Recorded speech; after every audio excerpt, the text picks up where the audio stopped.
Hello. Thank you for joining me at Philip K. Dick's Talks, More Human Than Human. My name is Dan, and I'm the organizer of the Philip K. Dick Film Festival here in New York City. For those who are not familiar with the festival, we've been running this festival for over 12 years. A tribute to Philip K. Dick, the sci-fi writer of such great classics as Do Androids Dream of Electric Sheep, whose movie was made into whose film novel was made into a movie called Blade Runner. I think a lot of you might be familiar with the works and movie adaptation. These include Blade Runner, Minority Report, Adjustment Bureau, Scanner Darkly, Radio Free Albemuth, and many, many more. The Man in the High Castle. So the purpose of today's talk is not just to discuss his legacy, his cinematic legacy, but to explore the man and his mysterious experience he had back in 1974, an experience he called VALIS, Vast Active Living Intelligence System. So I gotta first warn you, this is the first time we're actually doing a recording of the program. The last 3 times we're running into technical issues, which is very unusual for us. We usually don't have any kind of technical issues. First time around, in the middle of our presentation, when it came down to a video, it just froze. And the last 2 times, for some reason, the system didn't record. And I think that's no accident. Where you're living in the world of Philip K. Dick, all sorts of strange glitches in the Matrix take place. And talking about the Matrix, the Matrix is another film which was heavily influenced by Philip K. Dick, and references to the simulation or a world that is basically has been created by a computer, either a computer or a designer of some sorts. So what I'm going to do is in a second, I'm going to switch over to the PowerPoint presentation which I've made. This includes audio and video clips, which we will discuss and explore. The whole idea is, first of all, before I go into the PowerPoint, I just want to emphasize that Philip K. Dick and his experience wasn't just a singular experience only to Philip K. Dick. The goal of this presentation is that we're all having these unusual or anomalous experiences that point to a transformation in consciousness. And there are various writers, both on the philosophical and the scientific end, that suggest something is happening to all of us. Philip K. Dick may be one of the first ones to experience that. But this is an experience that all of us are having or will be having in the near future. I'm sure all of us can agree we're living very strange times indeed. Some like to blame it on Trump and the current administration. Others blame it on AI and the fear of AI replacing our jobs in the future. Others like to blame it on Musk. Others like to blame it on the collapse of traditional values. I like to think there's more than any of these. It's much more than that. It's a fundamental shift in human consciousness, with maybe for the first time in the last 500 years we have to cope with. This is something we'll be exploring very much in depth at the end of this program. Okay, so let me first switch over to the PowerPoint and we'll take it from there. Give me just 1 second.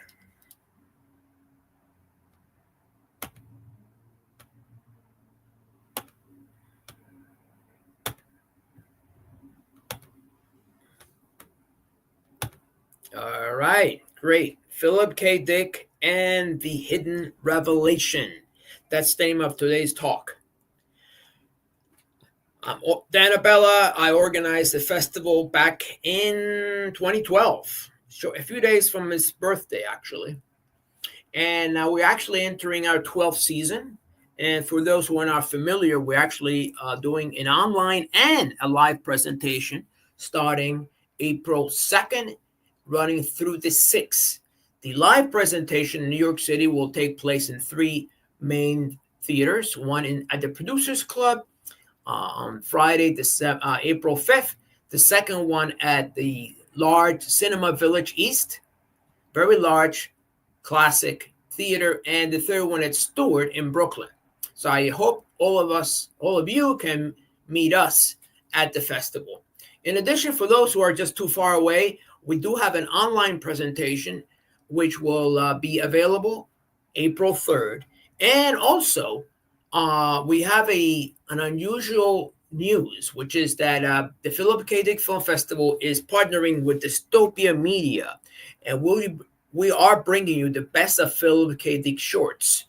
And these include famous directors such as Matt Modine, Doug Petrie from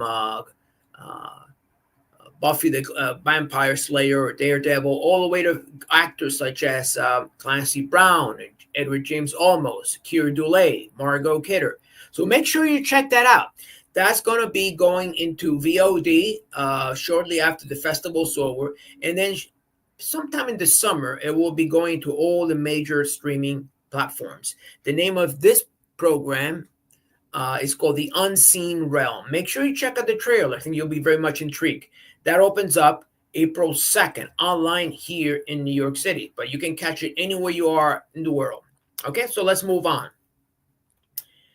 Our goal is to showcase films inspired by the themes of Philip K. Dick. PKD was an American writer and novelist. He wrote 44 novels and about 121 short stories, most of which appear in sci-fi magazines during his time. Some you're very familiar with: Scanner Darkly, Blade Runner, Adjustment Bureau, Minority Report.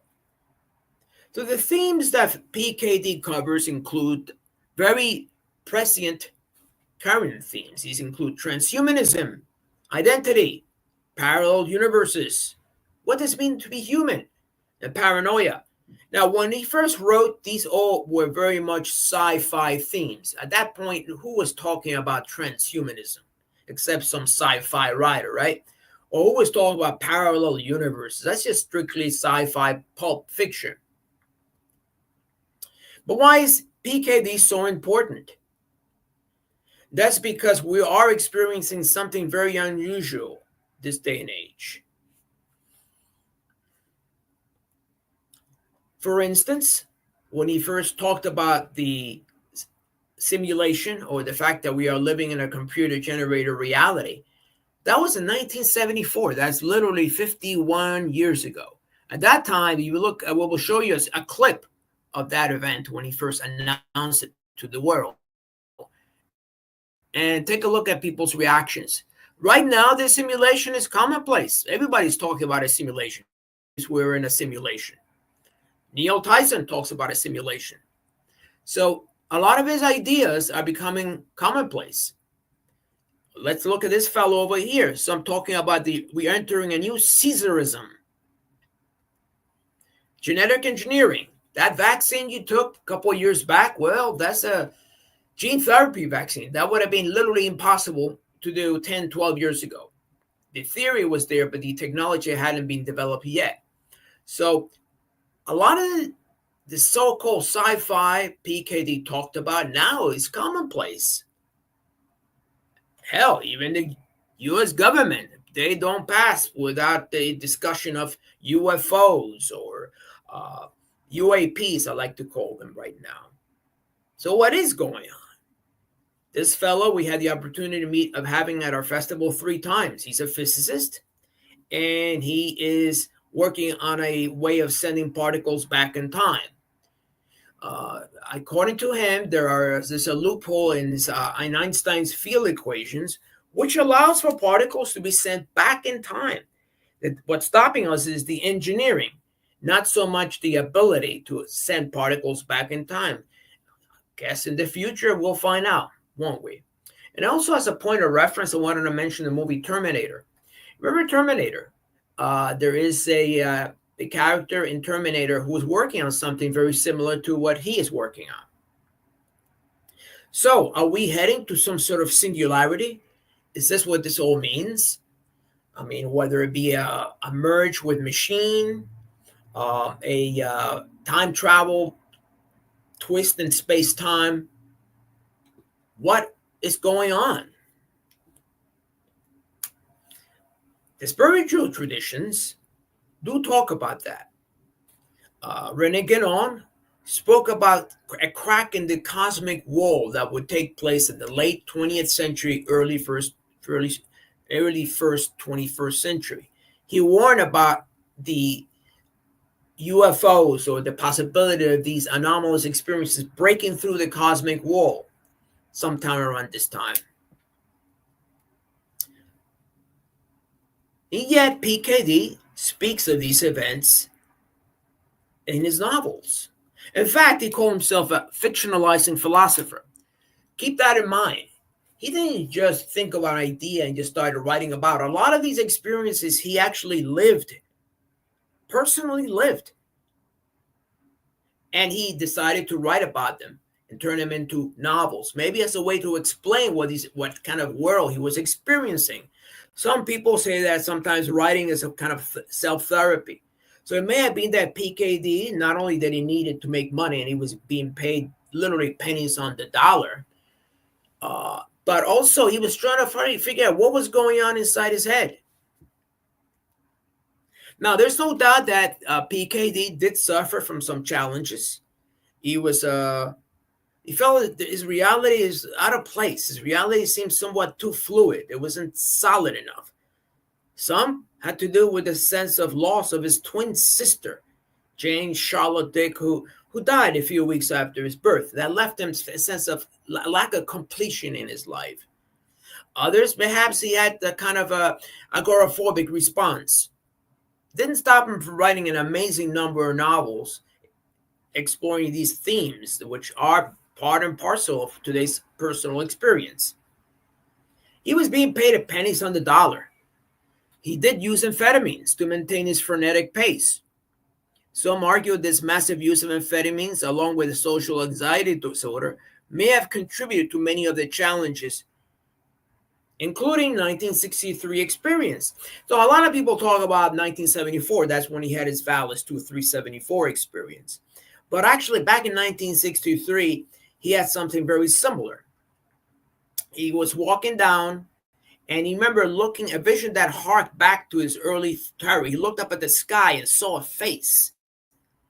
He, quote, I didn't really see it, but the face was there, and it was not a human face. It was a vast visage of perfect evil. It was immense. It filled a quarter of the sky. It had empty slots for eyes. It was metal and cruel. And worst of all, it was a god. Now, this later became the inspiration for his novel Palmer Eldritch, The Three Stigmata of Palmer Eldritch. So this would be part of his, approach to his encounter with reality. He would have these encounters, then would set them into writing. So that's why he called himself a fictionalizing philosopher. We will return to the term Palmer Eldritch later on in the discussion. So back in the early 70s, Phil was troubled by the war and the Nixon administration. At some point, his home was vandalized, even though it's true that most of the time he had his door open to anyone who wanted to walk in and have a chat with him. Phil was a very down-to-earth person, a very nice person who had challenges. There's no doubt about it.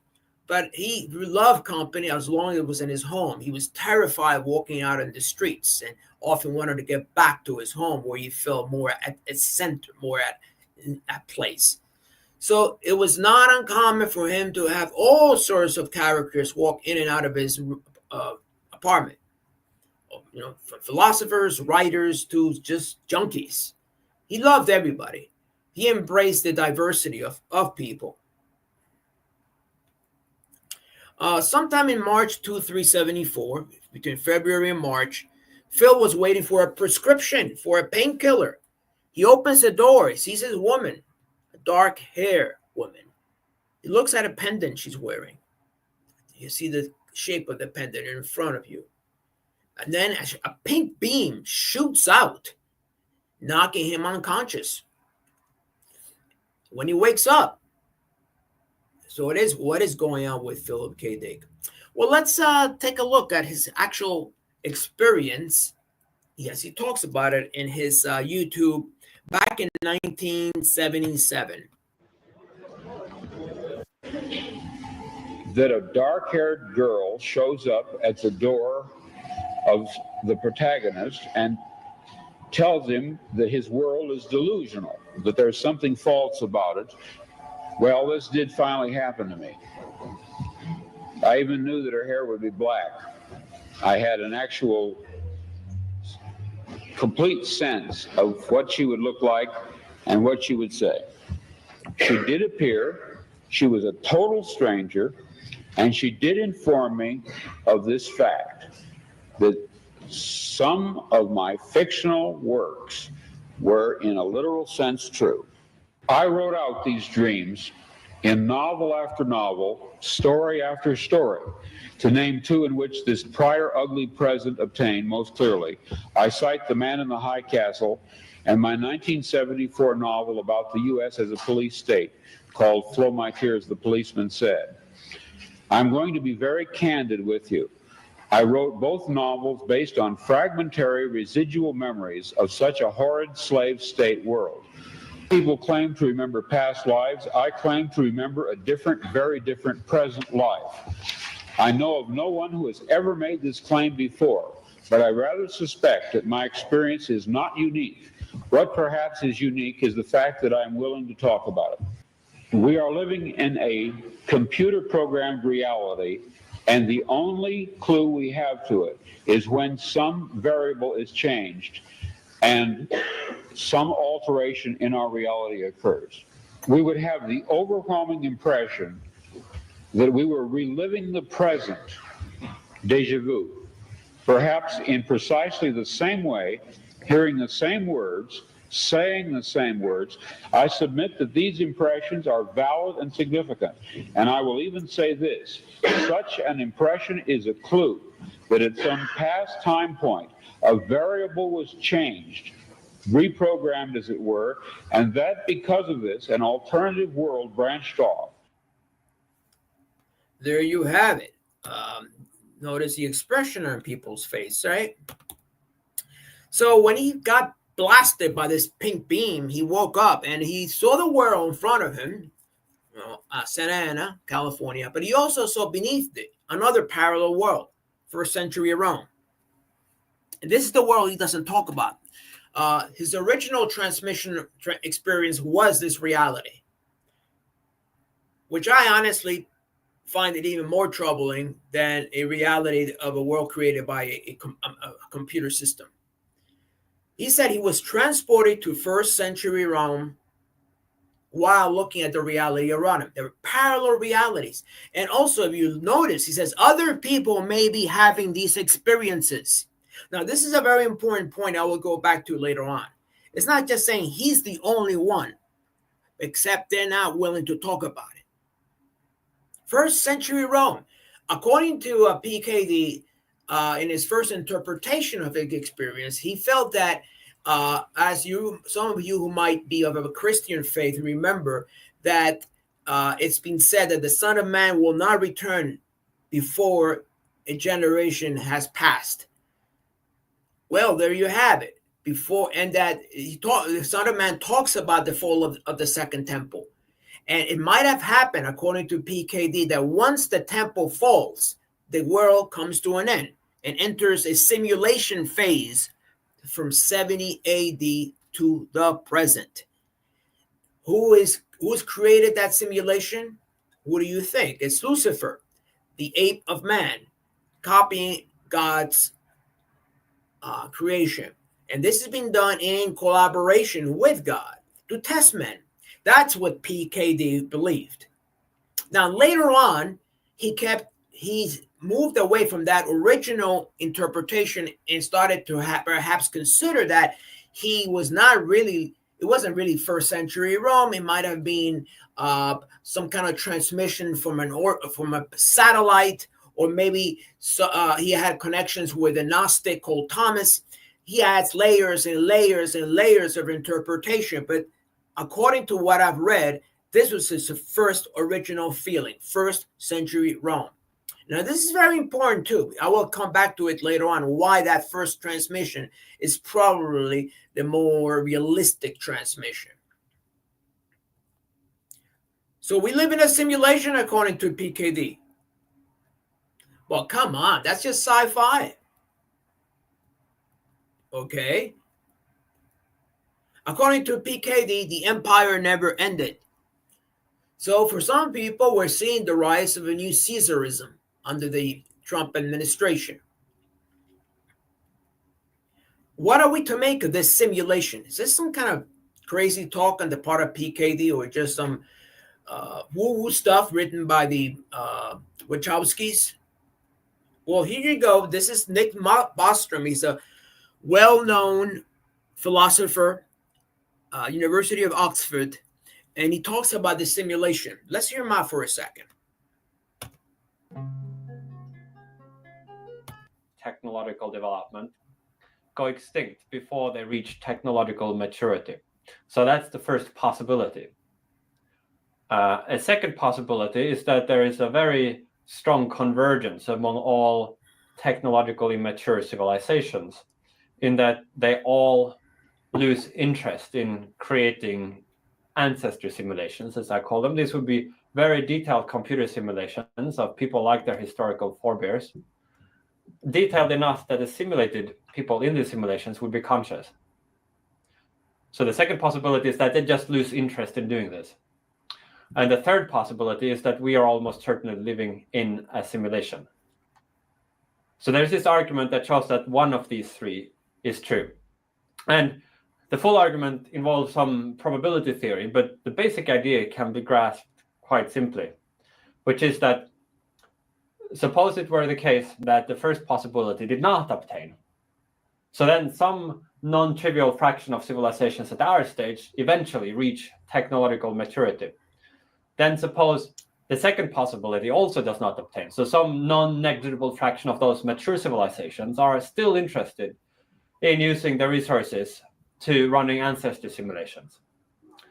You can then show that because each mature civilization that devoted some resources to this purpose could run astronomical numbers of ancestry simulations, you can show that if the first two possibilities do not obtain, then there will be many, many more simulated people like us than there will be non-simulated people like us. In other words, almost all people with our kinds of experiences would be living inside simulations rather than outside them.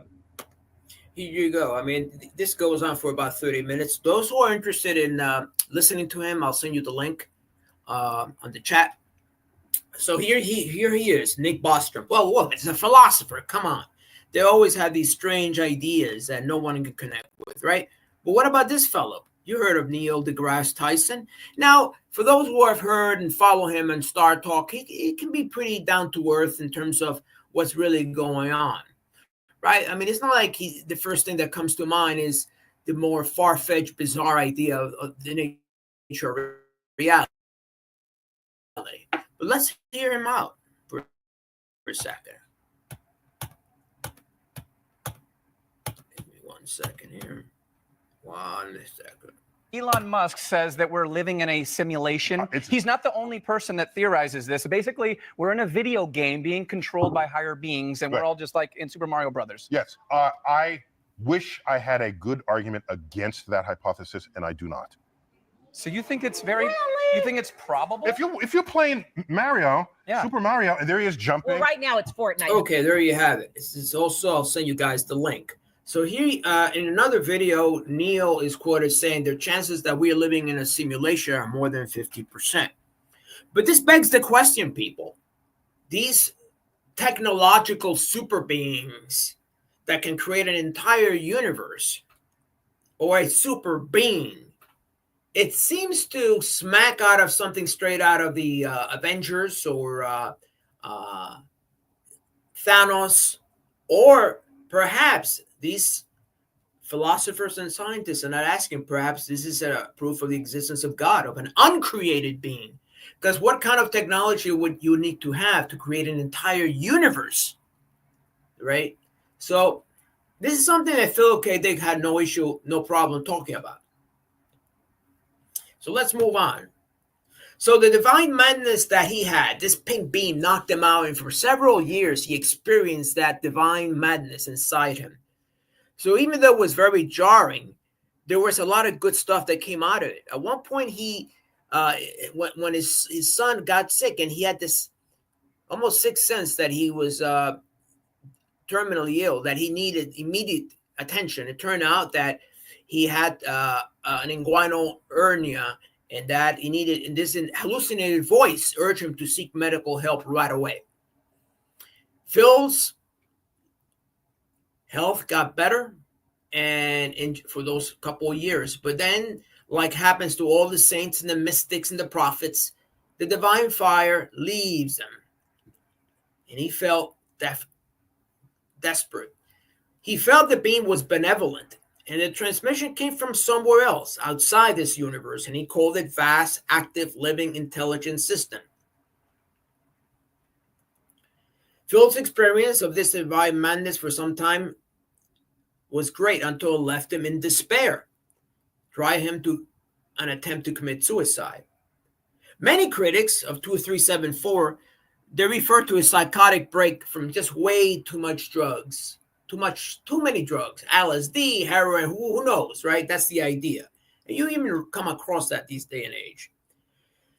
Now, in Scanner Darkly, Phil warned against drug use. Now, that's true. He had used a lot of amphetamines back in the 60s, but who didn't? Ayn Rand, for instance, was an amphetamine junkie. Fidel Castro was an amphetamine junkie. A lot of writers and scientists perhaps were taking amphetamines. It's not a big deal back then. And Phil did it primarily so that to support this kind of frenetic lifestyle, to be able to support his wife and kids.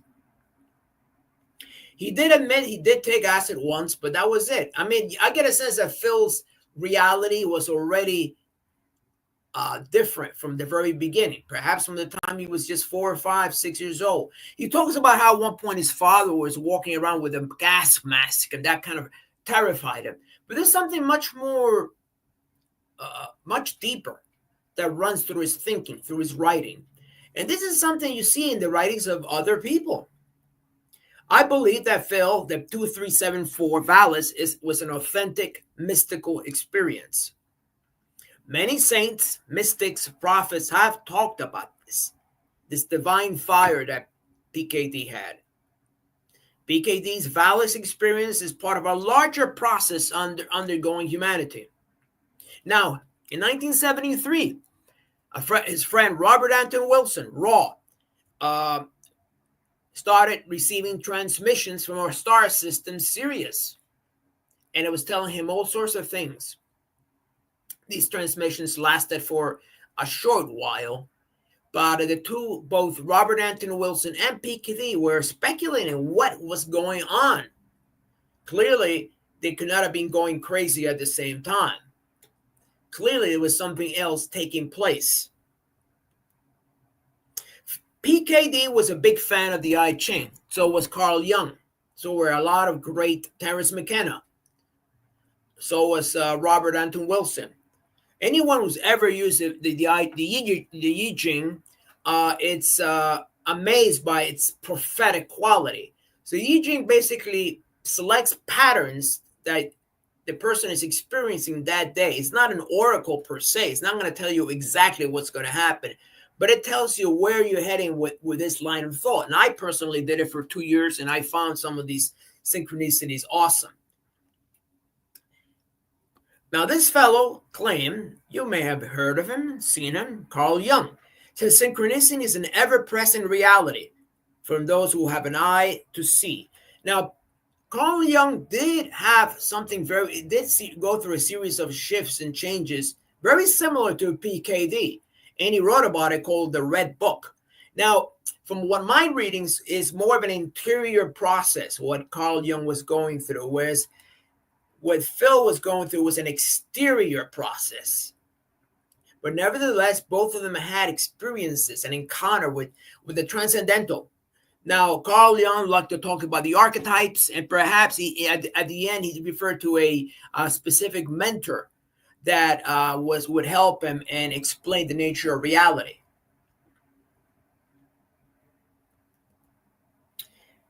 Concurrently, around 1972, when just a few years before PKD's 1974 experience, the CIA begins funding a series of remote viewing experiments. The CIA funded a series of protocols to access intelligence at a distance. They call this remote viewing. The experiments had a success rate approaching 45%. Remote viewing is very simple. Essentially, they have someone who's very talented. They give him a set of coordinates in a seal envelope, and he's asked to provide a visual description of what this is. This could be where a hostage is being kept, or where a nuclear plant is hidden thousands and thousands of miles away. What's amazing about remote viewing is that in some instances, let's say in the case of Joe McMoneagle, his accuracy rate is close to 45%. How do you explain that? I mean, through the logical mind, there's no way I can find out what's going on the other side of the world unless I actually go there or take photographs. How do you do this? These are the two fellows who co-started, along with Kid Green, the remote viewing experiments, Al Puthoff and Russell Targ. Al is the guy on the right, who reminds me a little bit of Paul Simon. And the tall, lanky fellow on the left reminds me of Garfunkel. Don't they look alike? Isn't that weird? Well, Al Puthoff, whom I met and actually had at one of our PKD events back in 2017, worked with Ingo Swann, which was a very famous psychic and seer, and started to devise a series of experiments to test his ability to see remotely. And the cases are amazing. There are several books that have been written. One of them is Remote Spy. Another one is The Mind Race, which I will send the links to for those who want to follow up on. So how does remote viewing work? Very simple. There are two parts of remote viewing, and I will connect these to what happened to PKD in a second. The first part is they give you a set of coordinates on a sealed envelope. This is the programmer gets it. Now the programmer usually works with an operator. So the programmer says, I want you to close your eyes and start writing what images come to your mind. So the programmer is asked by the operator to start writing images, very textual images. These are not specific, just textures of forms and shapes. And the operator guides the programmer in arriving at some sort of general configuration of space and visuals based upon what he sees on that envelope. And mind you, the envelope is often closed, so he doesn't even get to look at the coordinates. This is phase 1 of the remote viewing protocol. Phase 2, then, after that is completed, phase 2 is referred to as an analytical overlay. And what that means is that's when the subject's analytical or logical mind is then, with the help of the operator, is encouraged to define what these shapes are. So, for instance, in phase 1, it might just be like a squiggly shape that comes up. And phase 2 would be, this looks like a mountain. You see what I mean? The difference is between how the right brain is processing the unconscious, the imaginative side, and versus the left brain starts laying interpretations over what the image they just saw. And based upon that, at some point, a sort of consensus is arrived between the operator and the programmer of what this is. And generally it's tested. It's not like they just go out and assume this is the way it is. They'll go out and test it. So remote viewing is used with other intel gathering activities. And it's been shown to be up to 45% accurate. Ian McGilchrist talks about the difference between the left brain and the right brain in his book, The Master and His Emissary. And the basic premise is that the right brain presents reality. By doing it's present, it works within contextual relationships. It's big picture. Whereas the left brain is focused on lists, categories, maps, and processes. And the two of them ideally should be in a working equal relationship. But unfortunately, today, the left brain is the master taking over, and the right brain is taking a back seat. And according to Ian, this is what's really leading to a lot of unhappiness, suicide, loneliness, and so forth. Our ability to connect, to relate to others is dissipating in favor of more rigid technological structures that are mostly created by the left brain. There you have it, the left brain, analytical, orderly, linear, logical. The right brain is more imaginative, emotional, intuitive, creative.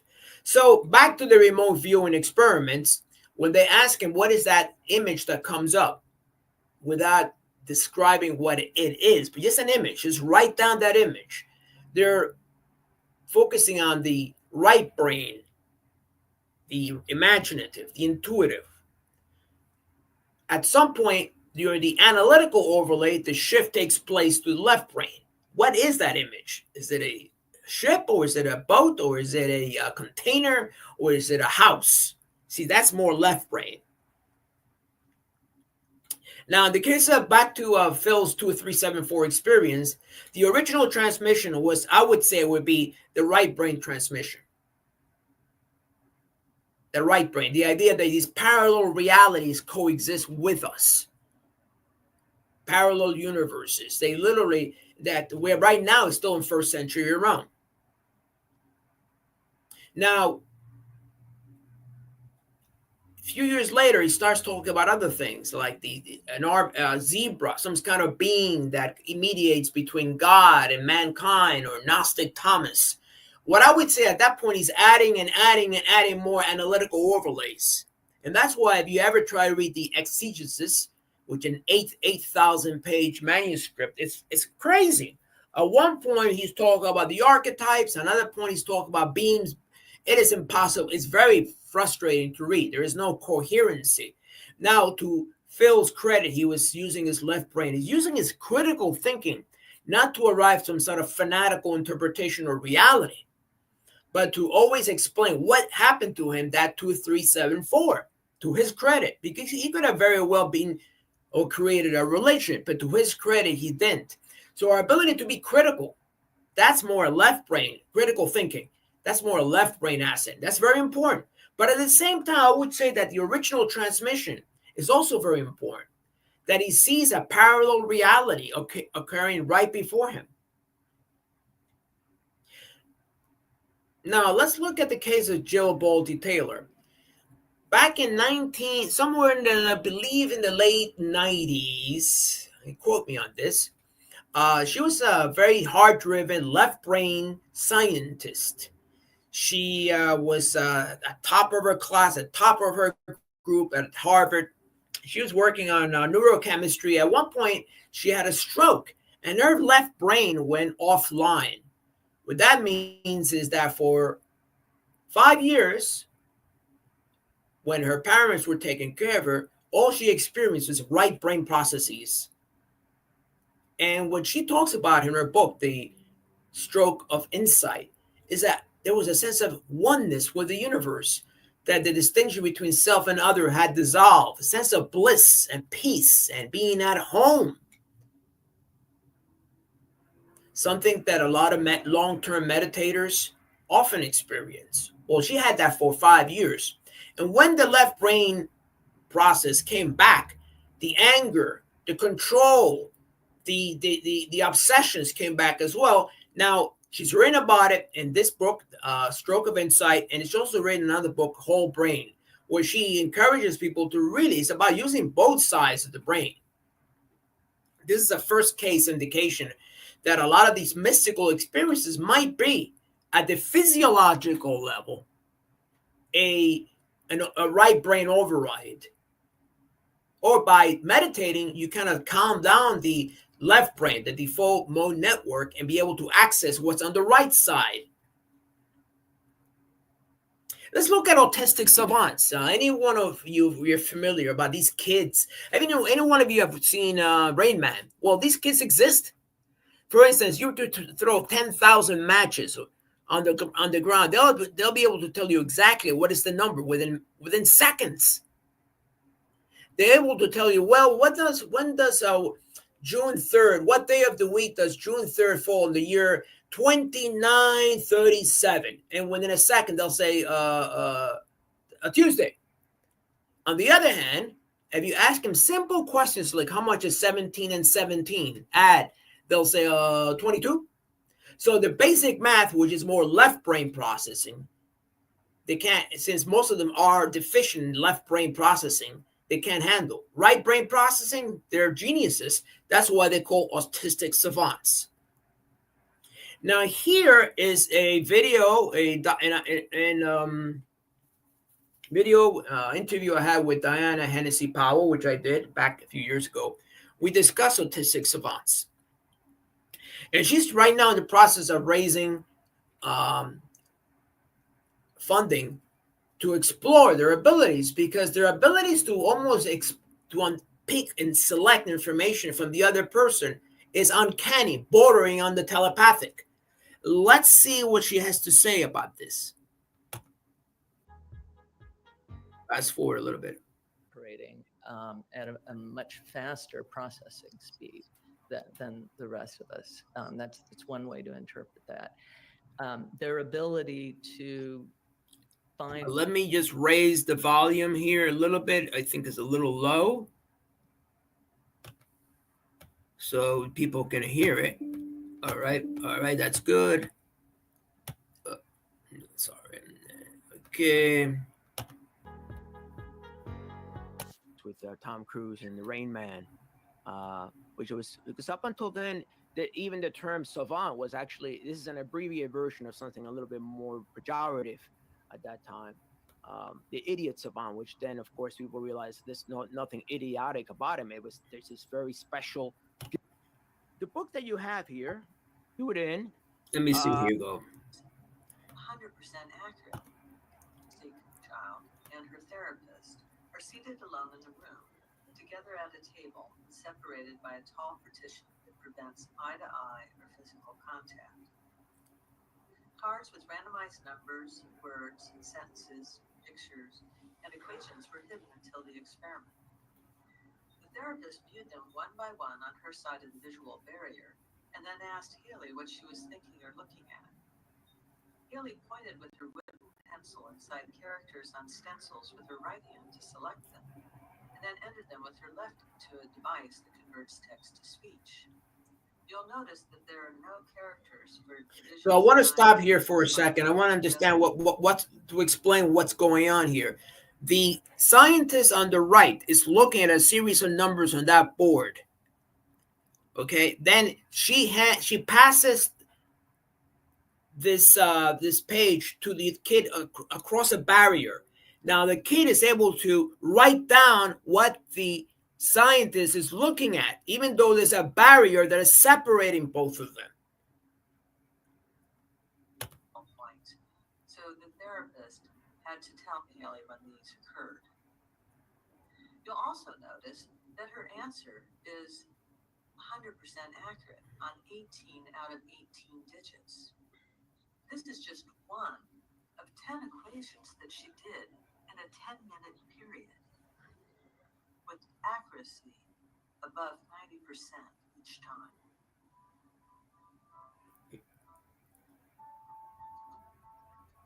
This video shows Haley with the other therapist with whom she has reportedly had telepathic communication. In this experiment, the therapist was asked to write a description of the picture that she was looking at and to ask Haley what she was thinking. As you can see, Haley is selecting the letters, and the stencil has 26 letters, and she is just as Yellow. accurate That's the as she picture on the is right. with the numbers. Notice there's a barrier separating Haley from this. Was described as jaw-dropping by. So this is absolutely mind-blowing. There's evidence that this savant is able to pick up on the images that the therapist is looking at across a wooden screen. How do you explain that? Now, what Diana Hennessy Powell, who's an MD PhD from Johns Hopkins, is she's trying to raise funding to support the idea that there is some kind of telepathic communication.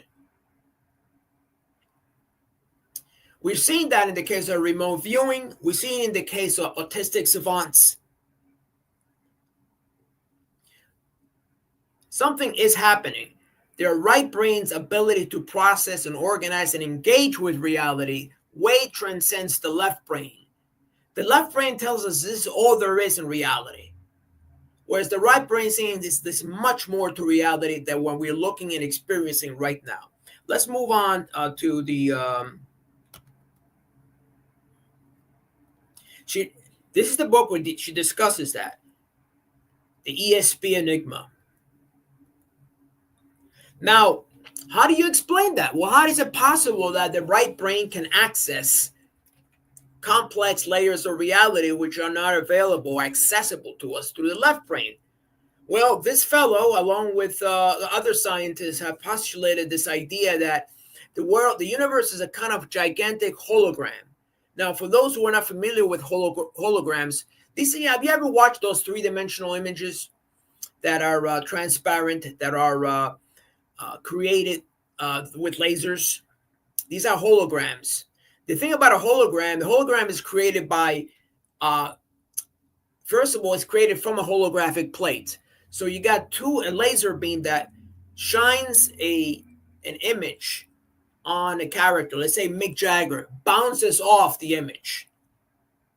And then it shines a laser off another mirror and bounces that on an image. And the two images are layered upon a plate called a holographic plate.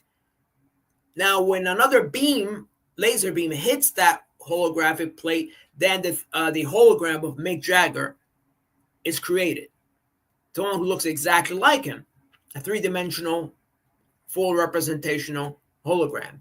In fact, on that point, and recently when I went to London during our PKD event there, it turns out that ABBA, the famous ABBA group, for those who are familiar, from the 1970s, is being recreated holographically. All of them, all the members, for a stage production of Mamma Mia. So there you have it. So, but the principles of holography are not just applied to entertainment, but also how the brain engages, or the mind engages with reality. Let's hear what Carl Pribben, which was a pioneer in the holographic brain, has to say.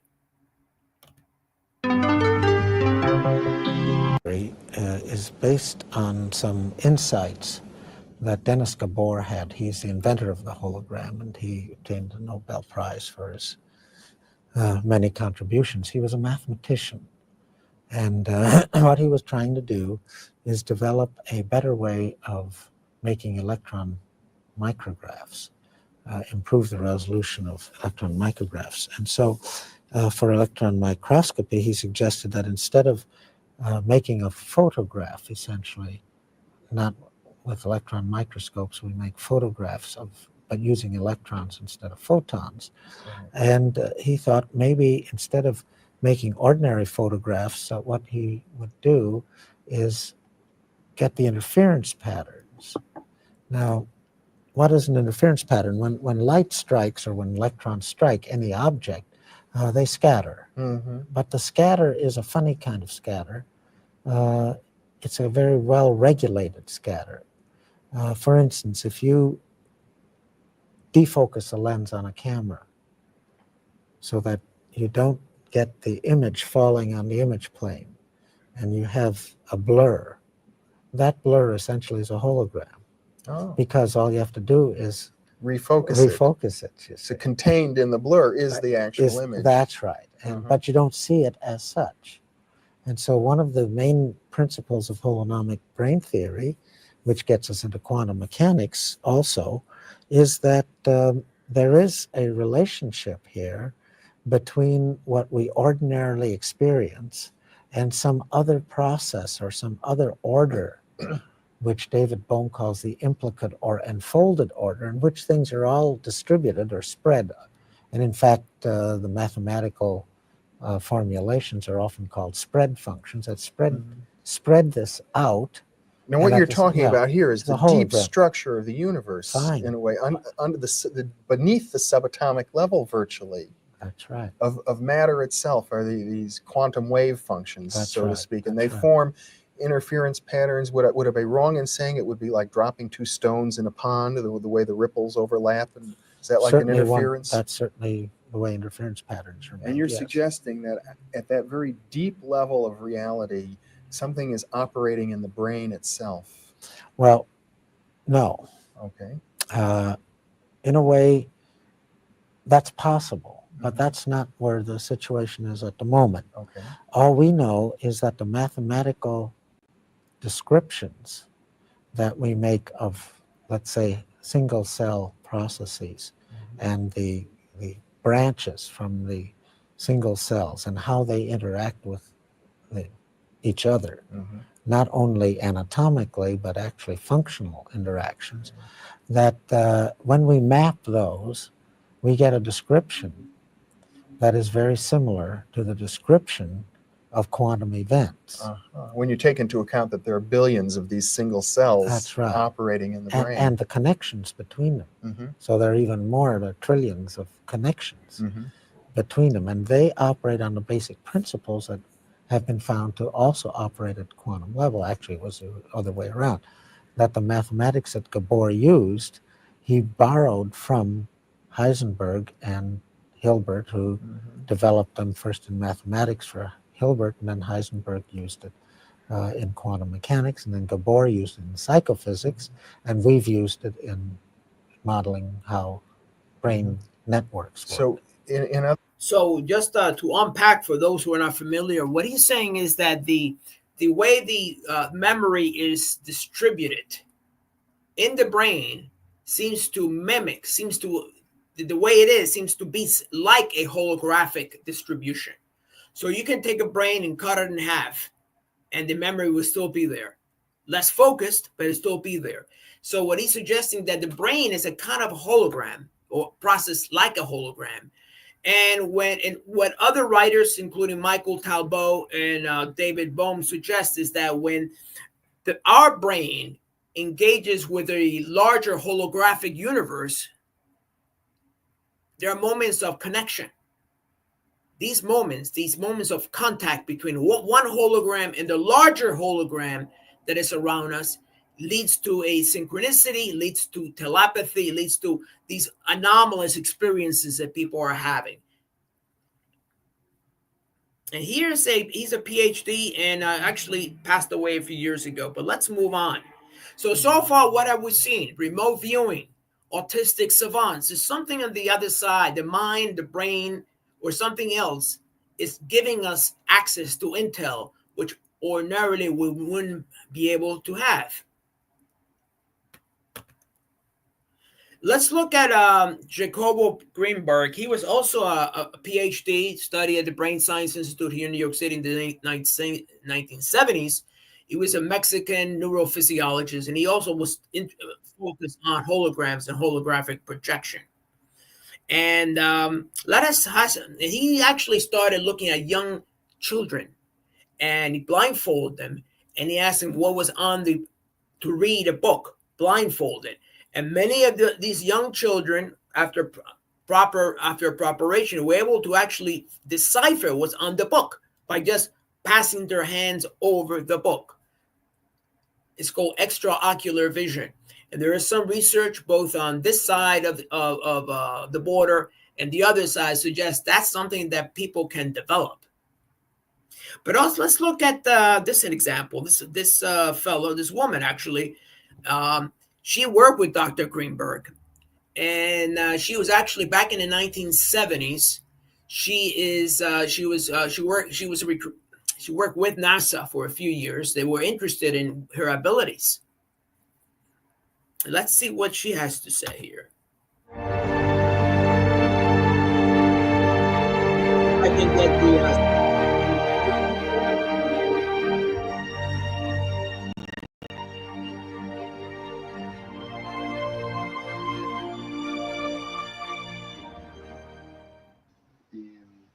Pues yo, igual podríamos.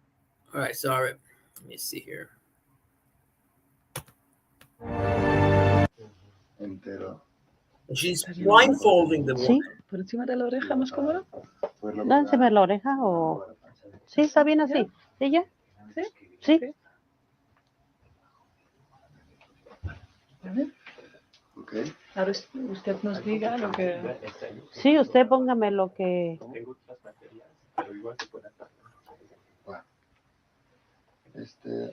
No te dura 10 minutos. Pues abrimos la revista por una página. Bueno, vamos a ver esta portada, ¿vale? No, está... ¿La ves aquí la portada? Sí, y la aguanto yo. ¿Se la aguanto yo así? Aquí sí. Primero se percibe como así como colores. Tengo que Colors. percibir. Right brain. Veo o siento algo liso aquí. ¿Puedes, un momento, puedes enfocar porque si no se ve el dibujo? Mira, aquí veo algo, siento algo liso con mis manos, ¿sí? Uh-huh. Aquí veo como una cosa, como un circulito. Vayan diciendo sí. Sí, o sí, no. sí. Todo lo que dice. Ah, letras blancas. ¿Hay letras blancas aquí? A ver, es que esto es lo que estaría bien, que te mueve la cámara, sí. Vamos a Creo cambiar la cámara. que porque es importante verlo. Ay, ¿qué es esto? Sí, letras blancas ha dicho, ¿no? Sí, sí. Bueno, hay algo raro aquí que parecen como unas costillas. ¿Sí? Sí. 1, 2, 3, 4, como 5 costillas alcanzo a ver. Increíble. ¿Sí? Oiga, haga una cosa. Ajá. ¿Puede tratar de sentir la energía del dibujo completo? A ver, voy a tratar. De ver más que nada, ¿no? Sí, de ver. Ay, a ver.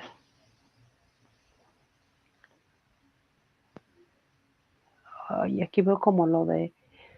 Ay, como un tallo. Sí, sí, no, increíble, está tocando Así. exactamente. Así. Aquí veo más costillas. Sí. Como si fueran costillas más bien. Aquí hay como algo más cerrado. Ay, parece un palo, como un palo. O sea, aquí no se le ve costilla, se le ve algo más cerrado. Sí, sí, sí. Aquí se ve una costilla grande, como algo grande, un círculo más bien grande, ¿no? Aquí más pequeños. Ay, la forma, se me va la pantalla. ¿Qué hay aquí? Aquí hay otro color. Eso es de lo mismo del dibujo, aquí. Sí, Aquí hay algo que baja así. sí.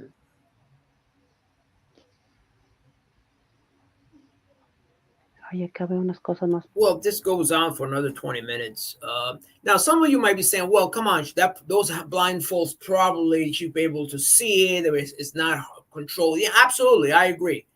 We need more control experiments, hard control experiments, so there's no cheating involved. But what I'm trying to explore and show you people is that we're seeing a convergence of evidence that suggests that something else is going on. The remote viewing experiments, the autistic savants, those suggest that the right brain may be more powerful.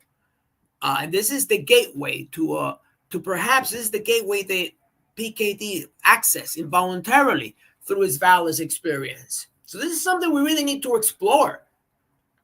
Instead of spending more money on apps or some crazy tech work, why don't we explore the human potential or our human heritage? Let's move on. I will show you. So PKD's experience in my book was, here you go. Oh, yes. So some people have said that this is all, Lynn McTaggart wrote about called The Field, that perhaps all this is indicated. They're all tapping into something called the field. But my objection with the way the field is described versus VALIS is radically different.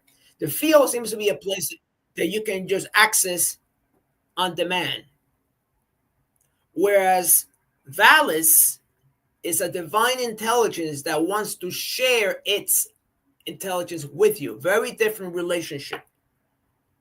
I rather go with VALIS and go with the field, because in most instances, people who have these abilities, then they can just activate them at will. They admit they have a gift. They refer to have a gift from God or from a higher source. It's not like they just learning it in some workshop and that's it. You're good to go. The children are children. Anyone who has kids realize that children do have access to. They claim to have these imaginary characters that talk to them, and they seem to be other worlds until they grow up and become these calcified left-brain human beings. Some people like PKD always had that childlike, I think, connection with nature and with reality. So PKD's VALIS experience, I believe, was the original transmission, a parallel reality that exists side by side ours. Now, quantum mechanics talks about that. In fact, quantum mechanics talks about the multiverse. And some of you that have seen the latest Spider-Man movie, Spider-Man and the Multiverse. So there may be universes that exist side by side, but it's more than just a universe. It's another reality. It's almost a transparent reality that you can see right through it. What does it all mean? Okay, so we talked about PKD. We talked about remote viewing. We talked about the extraocular vision, the holographic universe. Well, these two gentlemen attempted to explain what that is. The gentleman on the left is Taylor Desjardins, Jesuit priest. And the fellow on the right is Jean Gebza, philosopher. And in their own ways, they believe we're all heading toward a quickening where time and space are compressed into one singular experience. In the case of Taylor, he believed that we're heading toward the omega point. That is, that the Christ consciousness is pulling us into that, and that all of evolution has been being purpose-driven evolution to take us to that transcendental object at the end of time. The fellow on the right believe that we are experiencing mutations in consciousness. These are the mutations. For instance, he broke down that mankind has undergone 4 mutations, is now experiencing the 5th one. The first one was archaic, 0-dimensional. When there is a sense of there's no connection between self and other. We'll all live in this kind of like hive mind. That's the archaic consciousness.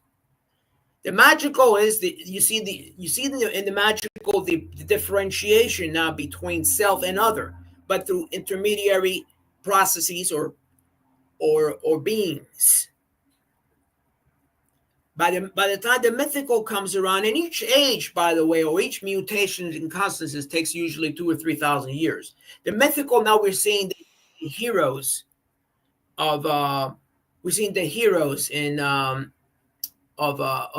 mythology. The mental, we arrive at the mental back in 1358 with the creation of perspectivity. According to them, we've been living in the mental structure, the mental, 3-dimensional. Since that, and duality seems to be the primary way we experience reality, whereas the archaic, there was no right or wrong, it was just identity. By the time unity and polarity exists in the mythical, by the time we get to the mental, is duality. By the time you get to the integral, which is the next phase in human consciousness, is transparency. And this is where it fits exactly what Phil was talking about, the parallelism, the other universe, or the other reality that exists side by side. When he sees ancient Rome right before us, he's actually experiencing, in my interpretation, in my opinion, what Gebza is talking about, a compression, and be able to see through the universe, through space and time, into other universes. And instead of identifying with one or the other, you become one and the other. I don't believe Phil had an awareness of Jean Gebza. Jean Gebza's book finally was translated into English in the early 70s. It's called The Ever-Present Origin. So Phil probably was not that familiar. And he also was starting to get familiar with the left brain, right brain hemispheric differences. And I'm sure that had he lived, he would have probably come to some similar conclusion. The mutation in consciousness is an interesting development that Jean Gebza talks about. He says that it happens on the 13th century, that up until then, any pictures that you saw had no sense of perspective. As you look at this, let's look at this drawing. It has a sense of three-dimensionality. But back then, people would see only the two-dimensional representation. The next phase is not just perspectivity, so a-perspectivity, whereas you're able to see all dimensions at once. So according to Jean Gebza, we're living, literally we've gone through 4 mutations of consciousness. We're living in the 5th one, which will soon appear. This is why time is speeding up. The world's shifting. It's not politics or technology. It's something that precedes that. It's a shift in consciousness that's we're experiencing the birth pangs of a new consciousness. Not in the New Age, by the way. This is not something, I don't want to associate Jean Gebza with the New Age. He would have been the last one to talk about that. But there's a shift, an anthropogenic shift in consciousness that we're experiencing. Our relationship to space and time is shifting. Picasso, in his cubism, was an attempt to represent 4 dimensions in 2. So what is VALIS then? Is it a field or the lattice? I would say that VALIS is neither the field or the lattice. VALIS is exactly what PKD talked about. Vast, active, living, intelligent system. I would add another L, vast, active, living, loving, intelligent system. VALIS wants us to experience its abundance, but we must first we must move away from the ego-based consciousness to experience what VALIS has to share with us.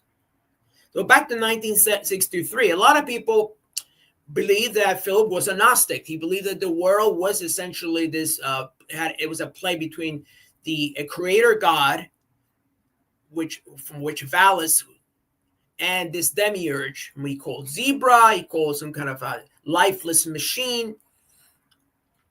So the experience he had in 1963 may have been a connection to another reality that's just like the integral consciousness wants to take us to the 5th mutation.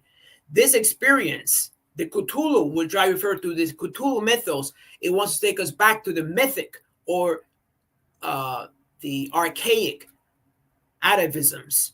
And the talk is very interesting because anyone who's read Cthulhu, H.P. Lovecraft, there is a reference to going backwards, regressing back to the beginning, back to the anthropoid, to the octopus, or before that. So there are 2 ways to move forward. You can move forward into VALIS or into the vast active living intelligent system, or you can go backwards. And my opinion was that Phil had a glimpse of the regressive quality of the world we live in a way, not only do you escape the black iron prison, you always had the subject of these regressive elements, whether it be cults or mythical elements or elements that want to take you back to the beginning, back to the pre-embryonic stage. You must always resist that. And the new elements, the integral stage of Jean Gebza, includes and transcends all these 4 structures: the archaic, the magical, the mythical, the integral. They includes and transcends that. You're no longer bound by any one specific structure, according to Jean Gebza. So there are two currents. You got I call it the VALIS 2374 current. Others, and there's the Cthulhu current, the one that wants to keep us in the black iron prison. So VALIS is an intelligence that surrounds us. Some call it the zero field, others the 0 point energy. The thing to remember is a living, loving intelligence that wants us to return back home. I think the fact that the right brain is finally making efforts to penetrate the left brain with these anomalies is to letting us know that it has some unusual powers that we should avail ourselves of. But what about the black iron prison? He talks about it. Well, Phil talks about how he left the black iron prison in 1974. Each one of us has a way out of the black iron prison, but you don't do it. But you don't do so by fighting. One of the ways is empathy. And Blade Runner, the Void Comp test was a test used by the LAPD Blade Runners to assist in determining whether or not an individual was a replicant. The difference between a human being and a sentient non-human is the ability to be empathic. And that's at the core of PKD. Despite the sci-fi vernacular, PKD's experience was fundamentally human. He wanted us to remain human, but he was concerned that eventually the replicants would be more than human, and the humans would be more than replicants. Because this is our ability. It has to do with how are we going to emphasize or balance out the left brain with the right brain. You can break out of the cell, the black iron prison, by changing the beliefs of what is possible. To fight the empire is to be infected by this derangement. Whoever defeats the empire becomes the empire. You've seen it again and again. The revolutionaries become the new tyrants, only to be deposed by the new revolutionaries. There is a virus that exists within the empire, and anyone who is infected by the virus becomes the empire. That is a sad story of humanity. So how to break out of it? Well, we've seen the traditions, all the magical religious traditions talk about it, whether it be Islam, whether it be Christianity, whether it be Buddhism, whether it be Shintoism, whether it be Taoism. These are all formal systems that show us the way out of the black iron prison. You need to follow them Pick one, but really master it, understand it. What a lot of people are doing today, they're mixing and matching different things. So one day is a Taoist, another day is a Shinto, another day is a Buddhist, another day is reading Torah. That's going to keep you in the black iron prison confused. And that's exactly what they want you to do. They want you to keep you confused. Liberation comes from taking one system and running with it all the way to the end, because at the end, all roads will lead to VALIS, or the unit, the self, or the vast active living intelligence system, or God, whatever name you want to call it, they all lead there. But we need to be very aware of the dangers that exist when we start mixing and matching a menu approach to existence. I'm trying to free your mind, Neo, but I can only show you the door. You're the one that has to walk through it. That's correct. Each one of us, no one can take us through the door. You have to walk through it. Or you can invite the spirit of VALIS into your life. You may not want to call him VALIS. You might want to call him God. You may want to call him Jesus. You may want to call him Krishna. But you want to call a relationship is the key. Not treated as an it, but as a thou, as a being. When you invite, the Holy Spirit back into your life, you'll feel different. There is a reason why 12-step works, because in 12-step, you surrender to a higher force, not the higher self, a higher non-created being. Very important. I think at the end, Phil understood that. How to break out of the prison. All great traditions, when followed completely, will help you leave the prison of your own making. You need to separate the spirit of the religion from the practice. All religions, yes, all of the religions had a history, a lot of black episodes in their life, but also they have moments of real liberation. Just follow those examples. Follow the examples of the people who broke out. At the end, I can only leave you with this, because it's very telling. True, I will tell you, unless you change and become like little children, you will never enter the kingdom of heaven. And the issue is not about being kids, it's a childlike quality that we all have in us. The sense of wonder, that sense of our ability to transcend the present and to enter parallel universes, parallel realities.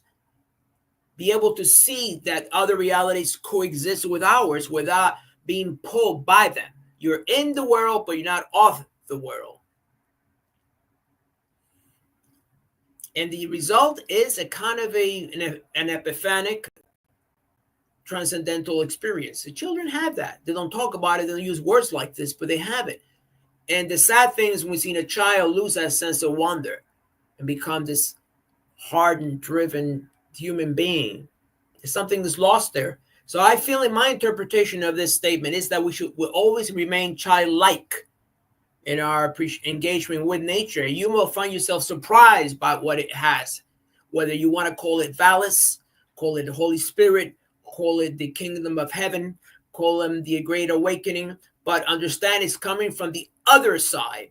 And I think the right brain, which children use a lot more when they're just children, is the doorway to VALIS, is the doorway to the other side.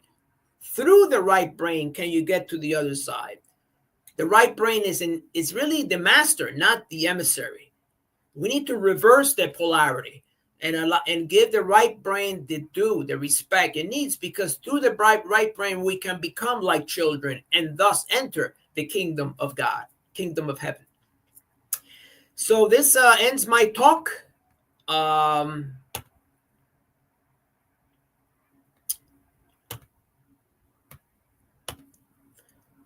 Okay, this ends my talk. It's been the amazing thing is I think that yes, you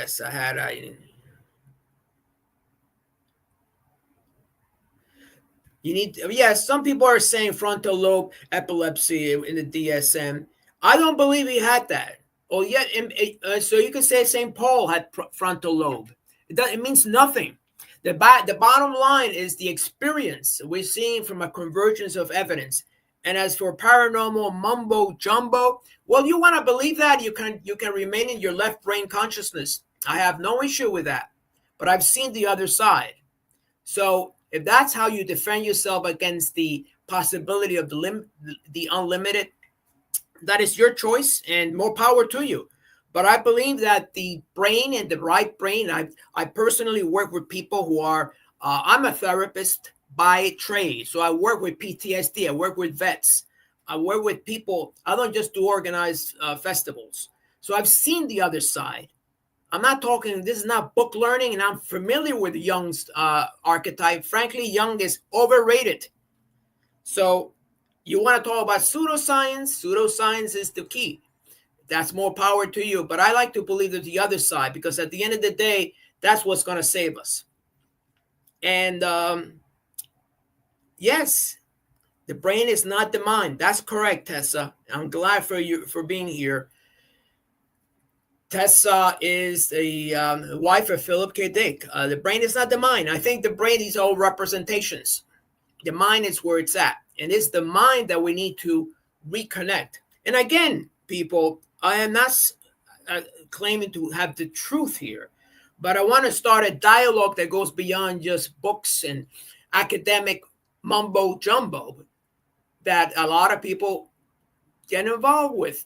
I'll give you an example. I work with PTSD people, and I keep reading stories about it takes forever to work with PTSD. And I've taken a vet with PTSD, and within 45 minutes, he has no PTSD. They're telling me, the science is telling me it's not possible, but I've seen it, and again and again and again. I think a lot of scientists have lost that kind of wonder quality. So it's important to be aware of that. So if you share this opinion or not, that's really secondary to the process of exploring the dimensions that exist. Too many people take the VALIS 2374 as epileptic, schizophrenic. In that case, if you're going to apply that, reply to all the mystics and all the great saints. It's been said that St. Paul was an epileptic. So does that discount the vision that he had? No way. The vision, it may have been the way the message came across. One thing is to separate the brain. Another thing is to have the mind. So just like the autistic savants, you used to call them idiot savants back in the day. Idiot savants, there's nothing idiotic about them. They're able to access powers that we can only dream of. So it's very important in the wording that we use to really understand that everybody has a gift. And I think Phil had an amazing gift as a writer and more as a philosopher. And his experience, what separates him from other writers and other scientists, that he lived those qualities. He lived that. I had the privilege of meeting Robert Anton Wilson back in the 1990s, and we spoke about PKD, a little bit about his own experience.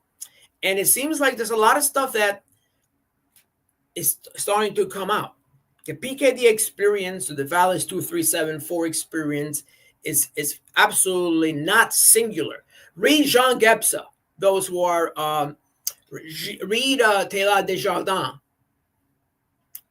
It's very important, because if you think that it's, the problems we're having is because of Trump, you're totally mistaken. Trump can go tomorrow and those dramas will continue. You could have another person. We're talking about fundamental shift in human consciousness. This is not mumbo jumbo. Do you want to disclaim it and pretend that otherwise? That's okay. More power to you. That won't make your life. That won't change the world. The way the world is, that there is definitely something going on.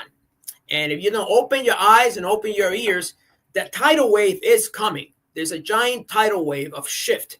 If you think things are crazy now, wait in 10 years from now if we're still around. Nothing compared to what's happening. There's a kind of a singularity, not in terms of man-machine interface, but something more transcendental. And a lot of people, the poets and the writers, talk about it. Those in the middle are the last ones to find out. So PKD was on the outside, an outsider. And unfortunately, he only got his due very late in his life. And we are benefiting and reaping the benefits of that. This is why the goal of this talk is to take it beyond just exploration of the difference between Ubik or Palmo Eldritch. That is secondary, is the ideas. And the ideas go beyond just, well, what does he talk? Was he talk about zebra? Was it talk about the original transmission? And let's not talk about epilepsy. That's a ridiculous talk. A lot of people talk about epilepsy. St. Paul then was an epileptic. That means his obsession was no good. Well, then everything can be dismissed with kind of thinking. It's dangerous thinking. It's very postmodern. So I want to thank everybody for being part of this. Again, I'm very passionate. I'm not just doing this festival to show films, but to really get the word out. And really experience and have people experience that. Okay, so I want to thank everybody for being part of it. And again, you can take whatever you want. You want to take something, don't take anything. It really doesn't matter to me. This is my experience. I think I have this book here. Oh, here you go. VALIS. There's something about this cover that really encapsulates that. I just got it recently. More than the other books, just a pink beam. There's something. VALIS is the promise. Rewarded. This is a promise that it goes back 2,000 years. It's been repackaged or renamed. Sometimes we like to change the words. It's the same thing. So again, I want to thank all of you who are here and all of those who will be watching for participating in this grand design, in this grand overlook of history. And we'll see you soon.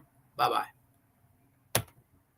One last thing, by the way, PKD Festival, again, April 4th through the 6th. There's an online version, and I will be posting here the Philip K. Dick Film Festival.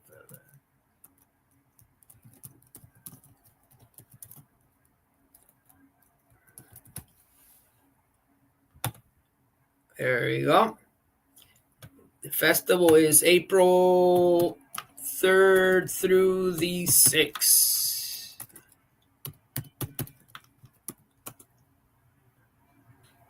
Four through the 6th. All right. Please support the festival. We have t-shirts.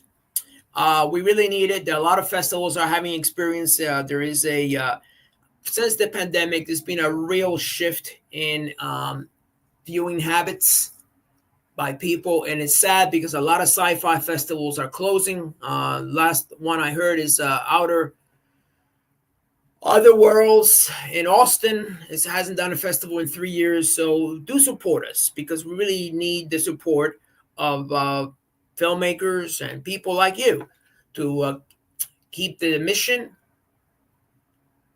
possible and likely for others to participate in the future.